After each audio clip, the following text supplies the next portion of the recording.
వినాయకుడి ముందు గుంజీలు తీయడం వెనుక ఓ పురాణగాథ ప్రచారంలో ఉంది. పార్వతీదేవికి శ్రీ మహావిష్ణువు సోదరుడు. అందుకే పార్వతీదేవిని నారాయణి అని కూడా అంటారు. శివుడిని చూడటానికి ఒకసారి మహావిష్ణువు కైలాసానికి వెళ్ళాడు.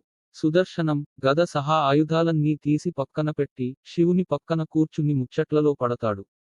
అక్కడే ఆడుకుంటున్న బాల గణపతి స్వర్ణకాంతులతో ధగధగలాడుతున్న సుదర్శనచక్రాన్ని తీసుకుని అమాంతం నోట్లో వేసుకుని మింగేశాడు.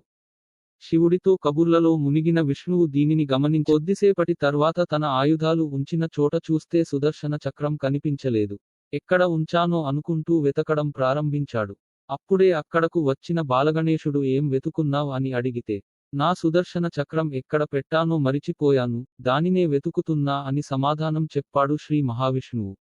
అప్పుడు బాలగణేశుడు నవ్వుతూ, నేను మింగేశాను కదా అంటాడు. తన చక్రాన్ని తిరిగి ఇచ్చేయమని మహావిష్ణువు బతిమలాడతాడు. అప్పుడు బాలుడిని ప్రసన్నం చేసుకునేందుకు మహావిష్ణువు తన కుడిచేత్తో ఎడమచేత్తో కుడి చెవిని పట్టుకుని గుంజీలు తీయడం మొదలు పెడతాడు. విష్ణువు గుంజీలు తీస్తుంటే విచిత్రంగా అనిపించడంతో వినాయకుడు పగలబడి నవ్వుతాడు. విపరీతంగా నవ్వడంతో కడుపులో ఉన్న సుదర్శన చక్రం నోటి నుంచి బయటపడుతుంది.